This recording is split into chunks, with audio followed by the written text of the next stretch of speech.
All right, let's jump into another deep dive. Okay.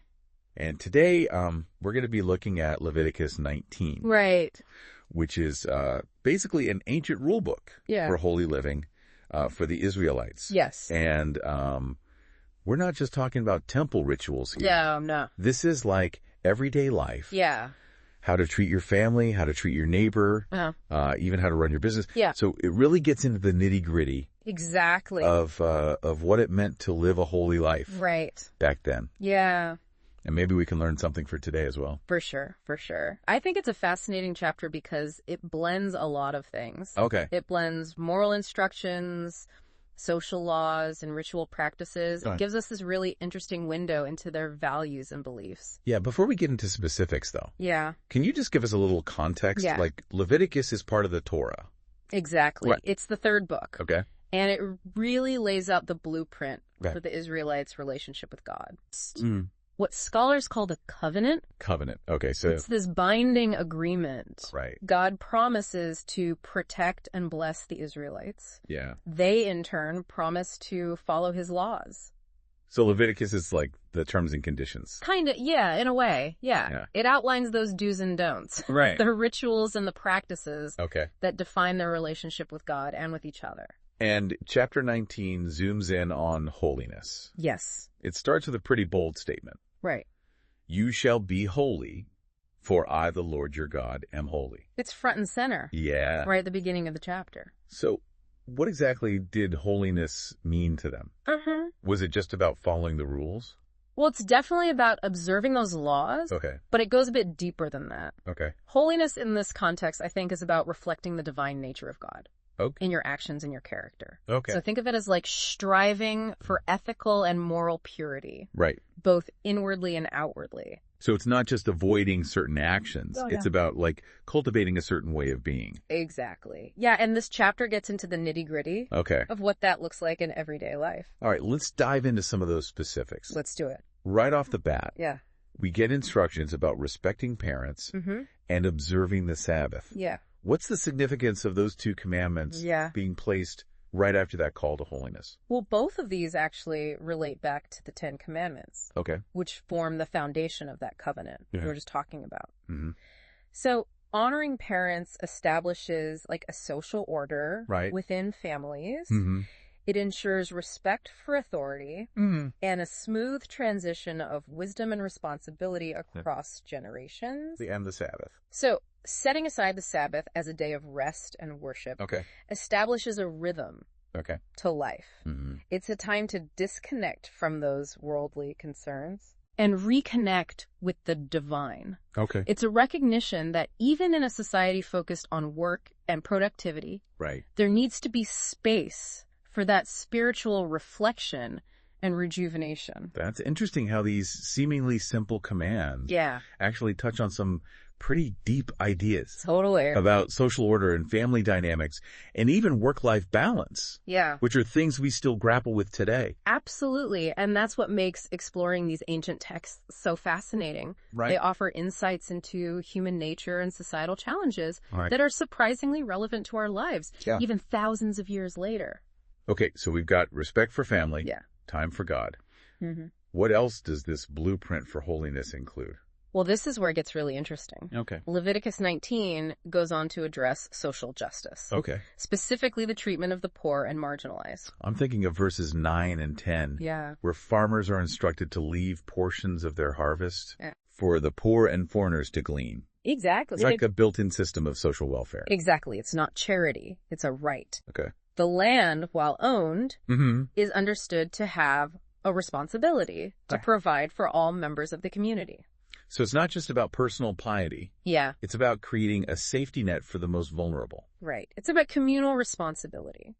And the system of gleaning wasn't just a nice idea. It had real economic implications. It ensured that even those who couldn't afford to own land could still have access to food. Wow.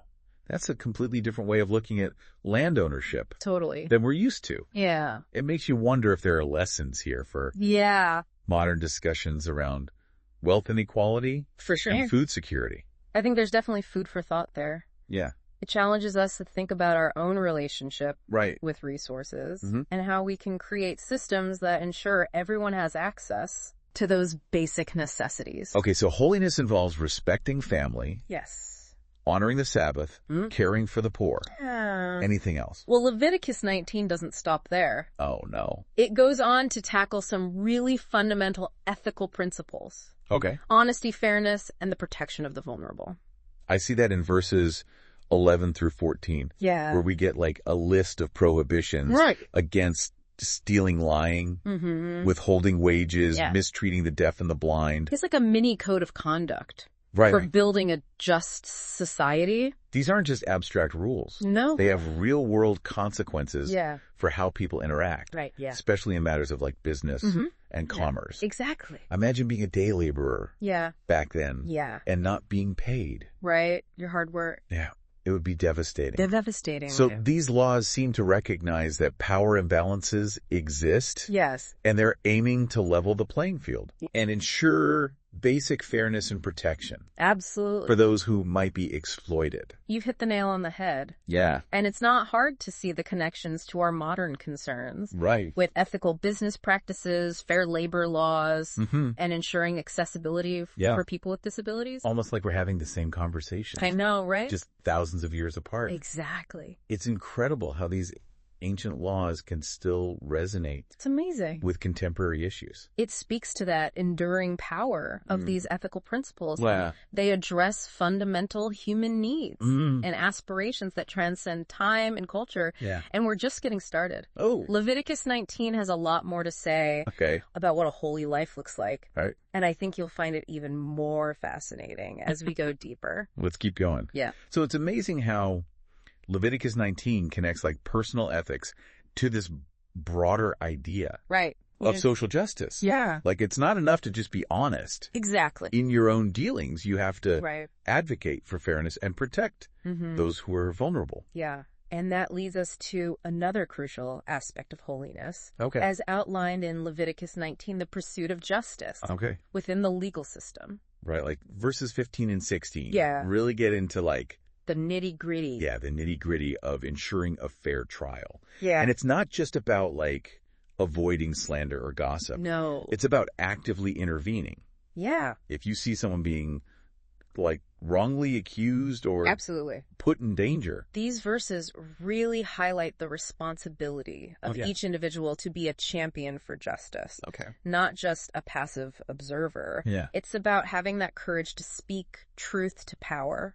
Even when it's uncomfortable.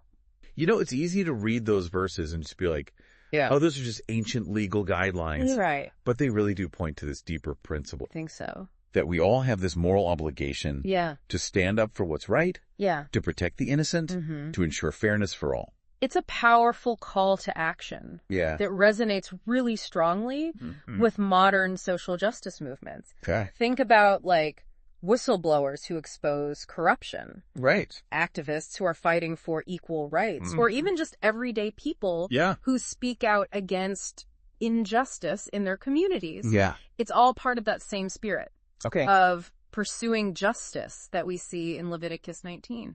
It makes me think about how throughout history, there have always been these people who risked their comfort, their reputation, even their safety. Absolutely. To fight for what they believed was right. Yeah. And it's inspiring to see that same spirit reflected in these ancient texts. It's a reminder that the pursuit of justice is this timeless human endeavor. Yeah. And that each of us has a role to play in that ongoing story. Now, speaking of timeless principles. Yeah. We can't talk about Leviticus 19 without addressing that very famous verse. Right. Love your neighbor as yourself. Such a simple statement. Yeah. But packed with so much meaning. It's one of the most influential ethical teachings. For sure. In history. Not just within Judaism. Yeah. But across various religions and philosophies. It's a radical call. Yeah. To move beyond self-interest. And to genuinely care. For the well-being of others. Even those who are different from us. Absolutely. It's a high bar. Yeah. For sure. But when you think about it, Yeah. This principle of loving your neighbor is at the heart of so many positive social changes. It is. From like fighting for civil rights, yeah, advocating for environmental protection, to just being kind and compassionate right. to the people we encounter every day. It's about recognizing the inherent dignity and worth of every human being and extending that same love and respect that we would want for ourselves. Okay, so we've covered a lot of ground here. Yeah. Respecting family and authority, caring for the poor, upholding justice, and loving our neighbor. It's starting to feel like a pretty comprehensive guide to building a just and compassionate society. And Leviticus 19 doesn't stop there. It doesn't. It goes on to address how we treat those who are different from us. Yeah. Specifically the elderly and foreigners. Yes. Verse 32 instructs us to stand up in the presence of the aged. Yeah. Show respect for the elderly. Right. And revere your God. And then just a few verses later, we're told the foreigner residing among you must be treated as your native born. Yeah. Love them as yourself, for you were foreigners in Egypt. Right. I am the Lord your God. Powerful. These commands speak volumes about the kind of community that the Israelites were striving to create. It's one that values wisdom and experience represented by the elderly, but also extends welcome and care to those who are new or different, reminding them of their own history as outsiders. It's a powerful reminder that building a truly inclusive society means embracing diversity. Absolutely. And treating everyone with dignity and respect, regardless of their age, background, or beliefs. This message feels particularly relevant today as we grapple with issues like aging populations, immigration, and the need to create communities that are welcoming and supportive of all people. You know, it's striking how Leviticus 19 seamlessly weaves together all these seemingly disparate threads from personal ethics to social justice to intergenerational respect and the treatment of foreigners. It really paints a holistic picture. It does. Of what it means to live a holy life. And it's not just about big sweeping gestures. No. Leviticus 19 zooms in on the seemingly mundane details of daily life. Right. Like honesty. Yeah. In business practices. Exactly. We're talking about verses 35 and 36. Yes. Right? The ones that instruct the Israelites to use honest weights. Yes. And measures. Honest weights and measures. In their business dealing. In all their transactions. Yeah. Yeah, those verses highlight the importance of integrity. Oh. Even in like the smallest of transactions. Yeah. They remind us that our ethical principles should permeate every aspect of our lives. Right. From our personal relationships to our professional conduct. It's easy to think, oh, it's just a small discrepancy in weight. It doesn't really matter. Right, exactly. But these verses seem to be saying that even those seemingly minor details reflect our character. They do. And contribute to the overall fairness of the marketplace. And remember, this was a society where many people lived close to the margins. Yeah. A dishonest merchant could literally mean the difference. Wow. Between someone being able to feed their family or going hungry. That puts things into perspective. Yeah. It's a reminder that our actions, even those we might consider insignificant, can have a real impact on the lives of others. And that awareness, that sense of interconnectedness and responsibility is a key part of what it means to live a holy life, according to Leviticus 19. So we've explored like a wide range of principles here. We have. Family justice, compassion, honesty. Yeah. Is there a single thread that ties all these different aspects of holiness together? Yeah, if we had to distill it down to one core idea, it would be this holiness, as envisioned in Leviticus 19, is about living in right relationship. Right relationship. Okay, what do you mean by that? It's about cultivating a way of being in the world. Okay. That honors our connection to God, to our fellow human beings. And even to the land itself. Okay. It's about recognizing that we are all part of this interconnected web of life, and that our actions have ripple effects that extend far beyond ourselves. So it's not just about following a set of rules. No. It's about developing a certain way of seeing the world and our place within it. Exactly. It's about cultivating a mindset of awareness, compassion, and responsibility. Yeah. And that's a journey that requires constant reflection, self-examination, and a willingness to challenge ourselves to live up to those ideals. It sounds like a lifelong process. It is not a destination. It's a journey. Right. And that's what makes it so challenging and so rewarding. Yeah. It's a journey of growth, transformation, and ultimately of coming closer to that ideal of holiness that Leviticus 19 lays out for us. This chapter is packed with wisdom. It is. But I have to admit, some of these laws feel pretty specific. Right. To the ancient Israelite context. Yeah. How do we even begin to apply these teachings to our modern 21st century lives? That's the big question, isn't it? Yeah. And it's one that we'll explore in more depth as we continue our deep dive into Leviticus 19. Okay, so we've unearthed all this treasure trove of ethical guidelines and social laws. Right. But how do we bridge the gap between ancient Israel and our modern lives? Yeah. It's not like we can just start demanding farmers leave portions of their fields for gleaning today. Right. Of course not. But that doesn't mean that these principles are irrelevant. Okay. It's about recognizing those underlying values and finding ways to express them in contemporary ways. Can you give us an example? Absolutely. Yeah. So think about that gleaning law. Okay. The core principle there is ensuring everyone has access to food, right? Right. So how might we apply that today? Yeah. Well, instead of gleaning fields, we might support food banks. Okay. Advocate for policies that combat food insecurity, or even just make an effort to share our own abundance with those in need. It's like translating an ancient language into a modern dialect. Exactly. Like the words might change, but the essential meaning. The meaning remains the same. Stays the same. And that act of translation can be a powerful exercise. Yep. It forces us to think critically about our own values and how we can put them into action in meaningful ways. So we've got the gleaning example. Yeah. What about some of those other principles like honesty in business? It seems like we're constantly hearing about corporate scandals. Right. And unethical practices these days. Yeah. It's a huge challenge. Yeah, how can we even begin to live up to that Leviticus 19 standard in such a complex system? It's a huge challenge, no doubt, but I think Leviticus 19 reminds us that even small acts of integrity can make a difference. So supporting businesses that prioritize ethical sourcing and fair labor practices, being honest in our own financial dealings, speaking out against corruption, these are all ways we can embody that principle in our daily lives. It's like those ripples we were talking about earlier. Yeah. Like every choice we make, every action we take sends those ripples out. It does. And collectively, those ripples can create a wave of positive change. Absolutely. It's about recognizing our own power as consumers, as citizens, as individuals to shape the world around us. Okay. We might not be able to single-handedly fix a broken system, but we can choose to live with integrity, contribute to a more just and ethical world. So I'm starting to see how this works. Yeah. We take these ancient principles, we extract the core values, and then we find creative ways to express them in our modern context. I love that. But out of all the principles that we've discussed today, is there one that you find like particularly relevant? That's a great question. Or challenging for people today?